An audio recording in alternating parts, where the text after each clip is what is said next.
अस्सलाम रिकॉर्डिंग वालेकुम। अभी भी स्टार्ट नहीं की शायद। स्टार्ट हो गई है। ओके, तो आज का टॉपिक है apex reactive programming with Redux observable. तो फर्स्ट ऑफ ऑल हम देख लेते हैं कि रिडक्स होता क्या है ताकि ओवरव्यू हो जाए। तो रिडक्स ये होता है कि मैनेज करता है data in a control way. Record हो रहा है।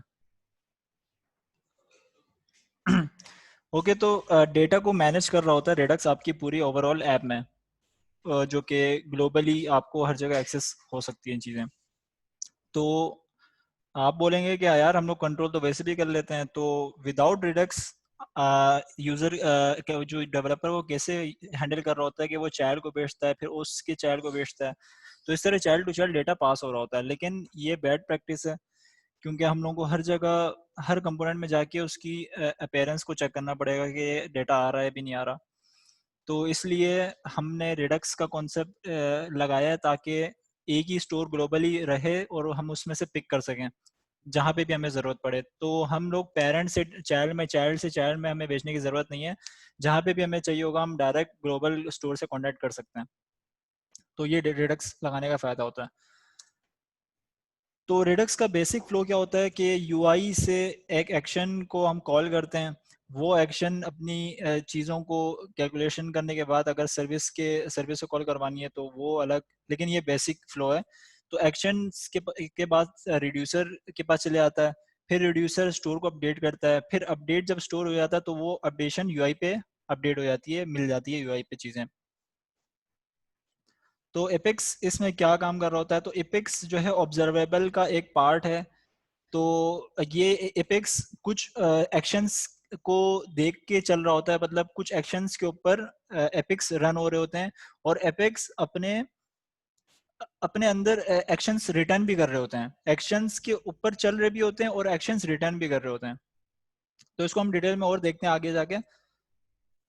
तो रिडक्स ऑब्जर्वेबल है क्या? रिडक्स ऑब्जर्वेबल रिडक्स का एक मिडल वेयर है जो कि कैंसिलेशन हैंडल करता है, आपकी पेंडिंग रिक्वेस्ट हैंडल करता है, और भी बहुत सारे एसिंक्रोनस साइड इफेक्ट्स को हैंडल कर रहा होता है। तो रिडक्स ऑब्जर्वेबल जिससे हम हैंडल कर रहे होते हैं वो रिएक्टिव प्रोग्रामिंग के थ्रू हम लोग हैंडल कर रहे होते हैं। तो रिएक्टिव प्रोग्रामिंग में दो चीज़ें बहुत इंपॉर्टेंट होती है, ऑब्जर्वेबल और स्ट्रीम्स। तो ऑब्जर्वेबल जो है स्ट्रीम्स को हैंडल कर रहा होता है।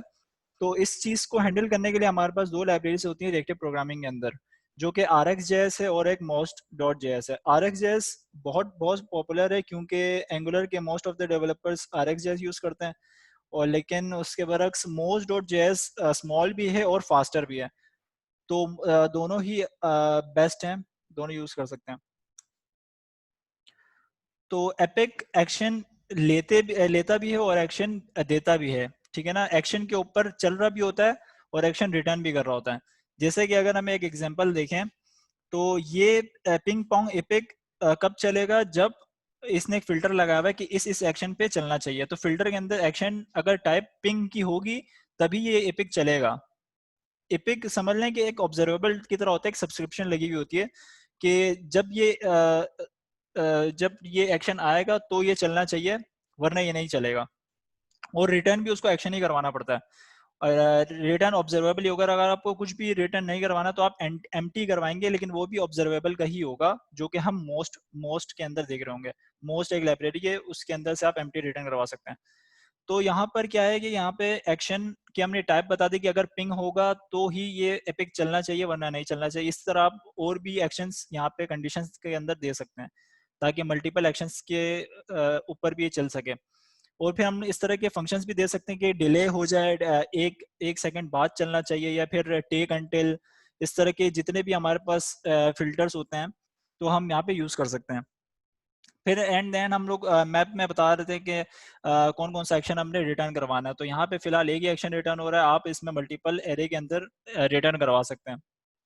तो अभी ये क्या कर रहा है? अभी ये पिंग जैसे ही फायर होता है तो ये एक सेकंड बाद पोंग को भी फायर कर देता है, एक्शन को। तो इसका ज़रा हम साइकिल समझ लेते हैं कि ये हो रहा क्या है। तो जब एक्शन कॉल होता है तो फिर वो रिडक्स में चेक करता है कि रिडक्स में इस एक्शन को कहीं कॉल किया गया है नहीं किया गया। अगर उस एक्शन को अगर फिल्टर किया हुआ हो, कहीं पे सेलेक्ट किया हुआ हो एपिक के अंदर, तो वो एपिक अपनी कैलकुलेशन सारी कर लेता है, नेटवर्क से कॉल करवानी हो तो कॉल वगैरह करके एसिंक्रोनसली, और फिर वो रिटर्न कर रहा होता है कुछ एक्शन, तो एक्शन वो फिर दोबारा एक्शन कॉल हो रहे होते हैं, फिर वो डिस्पैच करके स्टोर को अपडेट कर देते हैं, रिड्यूसर के पास जाते हैं, रिड्यूसर फिर स्टोर अपडेट कर देता है। तो ये एपिक का फ्लो है। ओके सो, तो इससे पहले मैं एक छोटी सी एग्जांपल आपको दिखा देता हूँ, वो पिंग पोंग वाली। तो यहाँ पर पिंग जब कॉल होगा हमारे पास, तो पिंग इस पिंग को ट्रू कर देगा, और 1 सेकंड बाद खुद ब खुद फॉल्स कर देगा। तो ये मैं स्टार्ट अगर पिंग करूंगा तो ये ट्रू हो रहा है, फिर 1 सेकंड बाद खुद ब खुद फॉल्स हो रहा है। तो एक बहुत ही बेसिक एग्जांपल है ताकि आप डिले के अंदर समझ सकें ये जो एपिक जो काम कर रहा है, सिंक्रोनस काम जो कर रहा है, तो वो इस कोड में इजीएस्ट वे में समझाया गया है। तो मूविंग टुवर्ड्स सेकंड एग्जांपल, तो इस एग्जांपल में क्या हो रहा है, इस एग्जांपल में ये हो रहा है कि इंक्रीमेंट होगा, इंक्रीमेंट को यहाँ पे लिसन किया गया है कि अगर इंक्रीमेंट होगा, वेट अ सेकंड, ये रहा इंक्रीमेंट,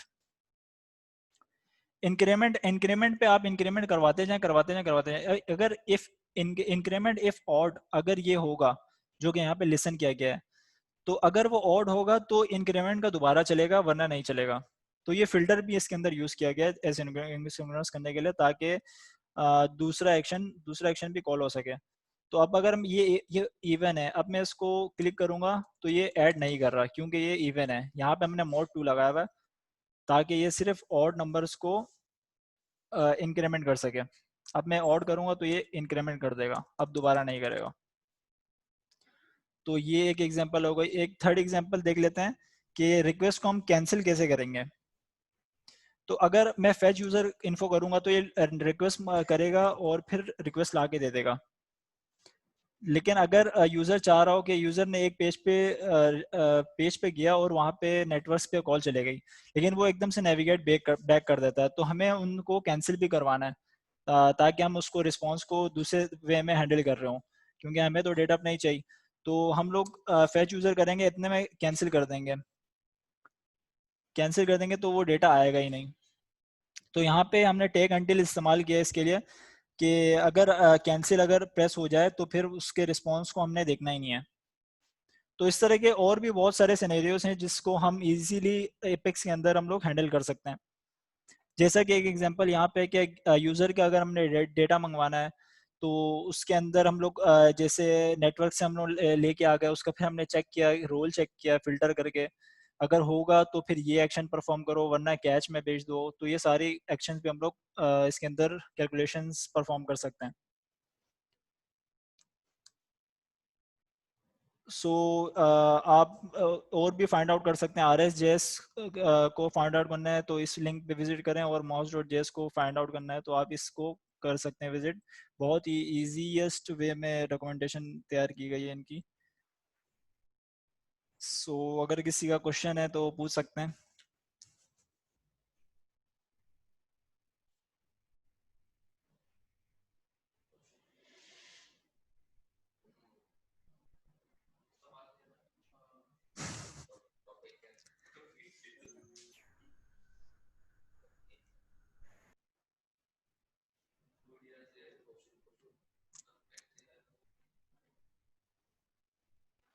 ज़ुहैर, एक कंफ्यूजन है मेरी, मतलब एक क्वेश्चन है मेरा, और वो एक नई बात भी है मेरे लिए क्योंकि मैंने वो हैंडल नहीं किया कभी।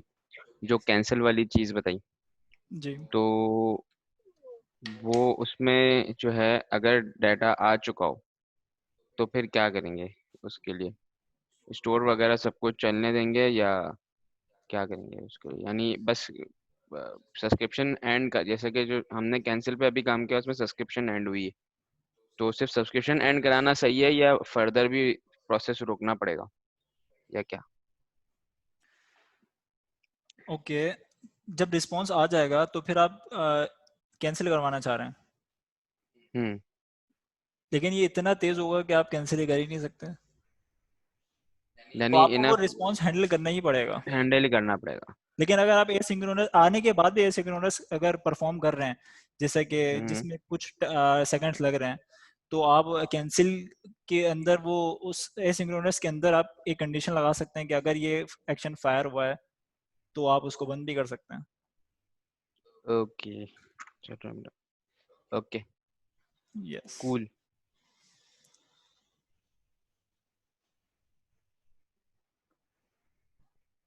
किसी और का कोई क्वेश्चन?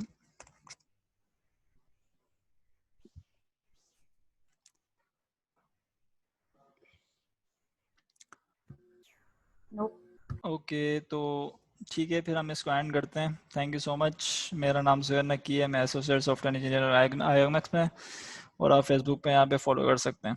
Thank you.